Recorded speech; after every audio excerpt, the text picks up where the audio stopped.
Assalamualaikum warahmatullahi wabarakatuh. Saya Yudi Pramuko, tukang donat dari Parung YouTuber tertua di semesta.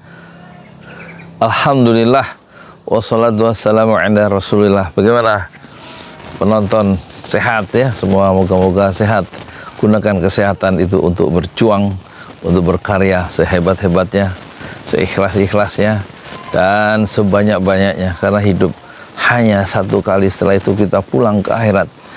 Dan kata Buya Hamka, setelah kita pulang ke akhirat, kita tidak kembali lagi ke dunia. Oleh karena itu, kalau punya cita-cita, punya keinginan yang besar sekali, dan jangan tanggung-tanggung. Tetapi kita lihat ya, pemerintahan Jokowi 10 tahun, dia membuat satu kekeliruan politik yang tidak tanggung-tanggung. Seharusnya yang tidak tanggung-tanggung itu yang baik gitu loh.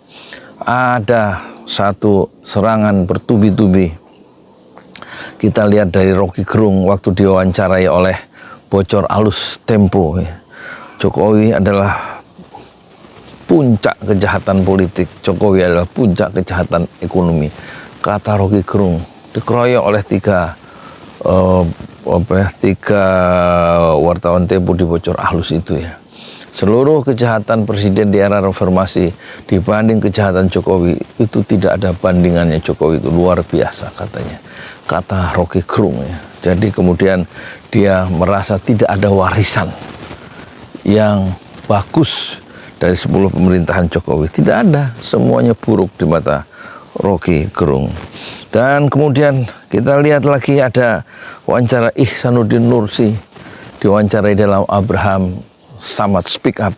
Itu lebih tajam lagi ya, bagaimana pembahasan dia tentang geopolitik, tentang politik internasional, dan dia mengutip ya persepsi dari media-media asing, dari pengamat asing, bahwa warisan Jokowi selama 10 tahun adalah warisan hitam. Tidak ada warisan yang bisa dibanggakan. Tidak hanya itu, kita lihat Ihsanuddin Nursi dengan artikulasi intelektualnya yang jelas, yang jernih, yang tajam. Dia bisa merumuskan beberapa kekeliruan dari Jokowi, termasuk IKN itu tidak ada gunanya sama sekali katanya. Karena tidak berdasarkan studi AMDAL, analisis dampak lingkungan, tahu-tahu kemudian dibangun sesuatu yang tidak dijanjikan dalam kampanye, dikerjakan, yaitu IKN, kereta cepat, dan semuanya memakai anggaran rakyat, anggaran dari APBN, sesuatu yang tadinya tidak mungkin anggaran APBN itu dipakai, tapi kemudian Jokowi ingkar janji 20%, 19-20% IKN itu akhirnya pakai uang rakyat, dan sudah keluar sekitar 90 triliun, 80 triliun. Prabowo tersisa hanya 10 triliun kira-kira begitu. Tapi sudah 80 triliun lebih IKN masih dalam bentuk bangunan-bangunan yang dimungkinkan atau pasti akan mangkrak, sebagaimana Hambalang, proyek Hambalang itu mangkrak di zaman SBY. Sangat tajam ungkapan dari Rocky Gerung dan juga Ihsanuddin Nursi. Dan kemudian kita lihat opini Tempo dari Bambang Bagja Hidayat ya, redaktur senior dari Tempo. Dia bilang hancurnya orang baik Jokowi di akhir pemerintahannya. Dulu dilulukan sebagai orang pemimpin rakyat yang tidak terhubung dengan masa lalu, kemunculannya genuine sebagai rakyat, dan kemudian dicitrakan sebagai dekat dengan rakyat, dan kemudian memakai mobil SMK sebagai awal pencitraan, dan kemudian masuk gorong-gorong dan lain-lain. Tapi semua itu akhirnya berakhir dengan hancurnya orang baik karena keputusan-keputusan politik yang dilakukan oleh Jokowi selama pemerintahannya justru berbanding terbalik, dan tidak membela dan tidak memenuhi harapan rakyat yang akan mensejahterakan rakyat, justru mensejahterakan kelompok tertentu, oligarki dan kawan-kawannya. Itu ada di opini Tempo. Sementara Amin Rais, yang saya lihat semalam dalam Amin Rais official, bahwa Jokowi adalah seorang psikopat yang makin gelisah, dan dia merujuk tentang psikopat, ciri-ciri psikopat dalam literatur dunia di bidang psikologi, dan itulah Jokowi yang begitu buruk di mata Amin Rais karena memang dia berhasil membangun argumentasi Amin Rais itu dengan cukup akademik, dan dia sudah lama mengingatkan berbahayanya keputusan-keputusan Jokowi tentang hal-hal undang-undang Minerba, undang-undang termasuk IKN.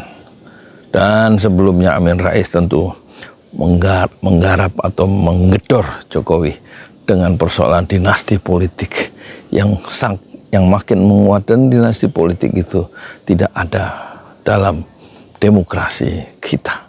Dan jauh sebelumnya dari Jogja juga itu, siapa itu, MH Ainun Najib itu mengatakan bahwa Jokowi adalah seperti Fir'aun, Luhut bin Sarpanjaitan adalah Hamam, dan 10 naga itu adalah Korun, dan mereka bersekutu untuk menyengsarakan rakyat di masa kepemimpinan mereka. Jadi MH Ainun Najib itu dengan berani mengatakan yang sedang berlangsung sekarang adalah Jokowi adalah seperti Korun, seperti Fir'aun di dalam sejarah purba Mesir yang menghancurkan pejuang-pejuang kebenaran dan kemudian meninggikan atau memuliakan kelompok-kelompok elit sehingga kekayaan beredar di antara mereka saja. Belum lagi keresahan daripada guru-guru besar sebelum pemilu, termasuk cendekiawan atau perguruan tinggi Katolik, asosiasi perguruan tinggi Katolik atau perkumpulan perguruan tinggi Muhammadiyah, semuanya melakukan satu seruan moral, ya, panggilan moral atau suara-suara moral yang menyerukan atau mengingatkan kita semua supaya bangsa ini tidak tambah decline, tidak tambah terpuruk masuk ke lubang-lubang tambang yang penuh dengan bandit-bandit itu. Oleh karena itu kita sayangkan, ya, negara kita diurus oleh satu rejim yang ternyata tidak memberikan satu manfaat untuk kebanyakan orang, kecuali sekarang kita merasakan susahnya mencari pekerjaan, pabrik-pabrik tutup, pengangguran di mana-mana karena pemutusan PHK atau relokasi pabrik-pabrik ke tempat-tempat UMR yang lebih murah. Dari Banten dipindah pabrik itu ke Jawa Tengah yang UMR-nya 3 juta 60, sementara 2.060.000, sementara di Banten itu 2.600.000. Tapi terjadi akhirnya pemutusan hubungan kerja, 1.600 orang hilang pekerjaannya, 1.400 hilang setelah pabrik itu tutup atau direlokasi, dan semuanya itu tidak ada yang membela. Rejim ini terlalu mengakar pada oligarki dan makin memperkuat dinasti politik di kalangan keluarga sendiri. Saya Yudi Pramuko, tukang donat dari para YouTuber. Tertua di semesta fasbir sobron jamila. Bersabarlah dengan kesabaran yang indah. Assalamualaikum warahmatullahi wabarakatuh. Di jalan Allah. Ini Masjid Enam Syuhada lagi dikunjungi sama Ketua Hilmi. Modal awalnya berapa, Pak Yudi Pramuko? 750.000. 750.000 rupiah aja. Jadi ini 500 jutaan nih barang. Sekarang udah habis 310. Masya Allah, tuh udah pakai keramik, plafonnya tinggal. Granit tuh kayak marmer. Tuh, Masya Allah nih, sampai juga kita ke sini. Masjid Enam Syuhada, ngapa namanya Masjid Enam Syuhada, Ya, Pak Yudi? kita mau mendokumentasikan perjuangan dakwahan nama anak muda pengawal Habib Rizik Syihab itu. Masya Allah. Yang dibunuh sama orang jahat di kilometer 50. Kilometer 50 ya. Itu kan simbol memperjuangkan dakwah itu kita harus memberikan segalanya untuk Islam kan ya. Masya Allah. Dan nama anak muda itulah yang sudah memberikan segalanya untuk Islam. Masya Allah. Apa nanti nama pemuda itu ada juga di sini mungkin diterahkan? Mungkin namanya 6 Syuhada. 6 Syuhada itu, ya. 6 Syuhada dipasang di sini, 6 Syuhada.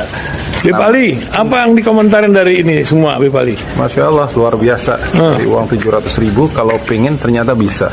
Bisa. Allah kirim. Tuh, bisa. Ya, dengan Masya. dengan masuk satu gang kecil, tapi Bapak ini luar biasa. Kecil tuh. Oh, Masya Allah ya. Satu call aja.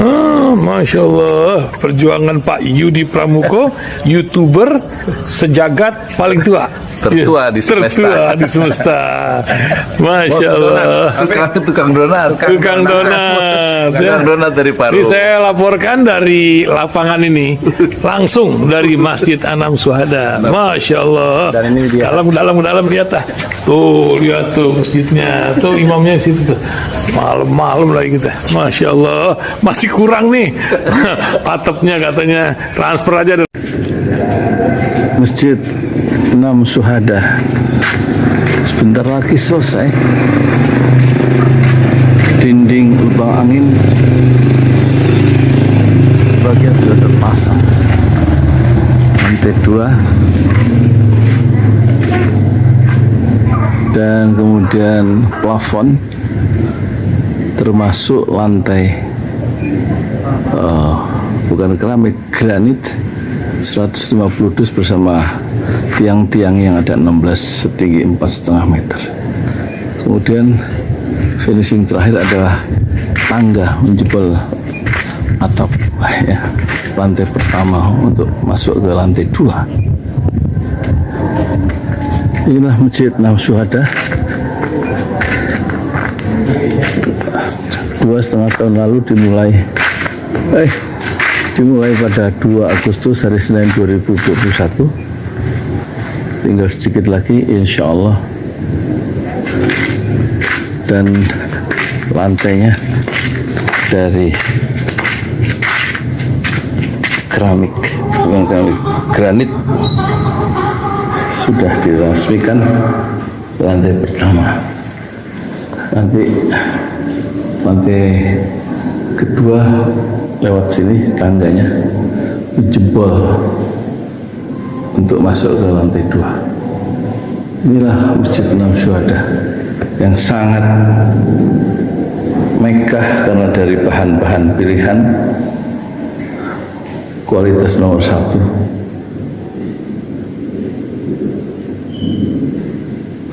Tinggal sekitar 80 juta lagi finishing lantai atas selesai, insya Allah.